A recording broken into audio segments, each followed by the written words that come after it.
Shell siya. Last one na. Sige, go. Felix. Dali mo Dagdagan lahat mo yung pa. mga sinasabi mo, dali mo yan dito ah. No. Lalo yung sundot ko langot. Pero ewan ko kung meron pa yan sa Ilugin, parang wala na te. Ay, be. Hindi kasi tagal na tayo, hindi na kasi kami nakakapunta sa Ilugin eh. Plastic ba? Plastic ba yun? Ano ba? Kinakain ba yan?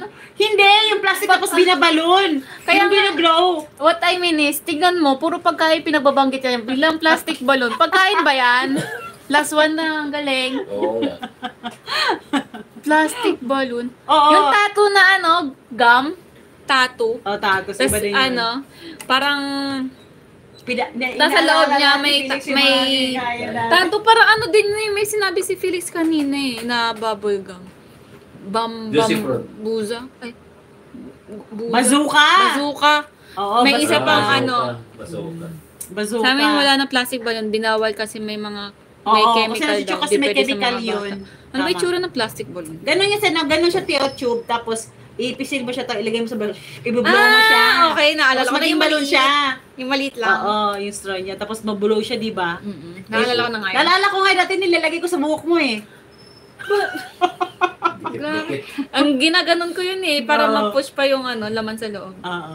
Yung bubble gum na may tattoo ha, pero Diyos ko, mabasa Felix, lang. ano, mabura. rewind, ano yan, Totoo, rewind. ano. Ngayong Ay! gabi na to, rewind yung mga ano natin pinag-usapan. Jay, ikaw yung taga-Tarlac ba? Jazz? Si Justin, di ba? Oo, Ikaw yung taga-Tarlac? Oo. Akala ko nga, pagkita ko kay Totoo. JL, akala ko nga ikaw yan na yan. Kuy, may. Yun pala. Na? Nagta-tricycle po kayo. Puro tayo ngayon throwback. Oo nga. Kawawa kasi yung isa dyan eh. Wala na sa Pilipinas. Throwback lahat, throwback. Ano, nagta-tricycle po kayo pa uwi. Hindi, Kaido. Hindi na. Pag galing, papunta kami ng palengke ni Maymay, for example, pupunta kami Mega Mall. Yan, tapos pag uwi namin ni Maymay, naka-tricycle. Oo, pag ano Magkano yun? pa ba sa'yo na? Ngayon, 17 na. From Pasig Palengke to lugar namin. Oo, 17 peso na ang tricycle.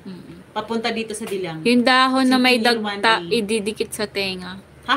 Yuck! Yung dahon na Yung may dagta. Kadiri. Ano yun? Wala, hindi namin na-try. Ano yan, di yan nabibili. Asing dahon na siya na napupulot. Makuha mo naman sa ano, puno.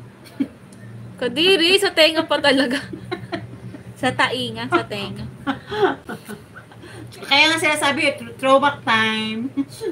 Throwback story tayo ngayon. Ano yun? Pag ano na, paglakaran mo. Pretty?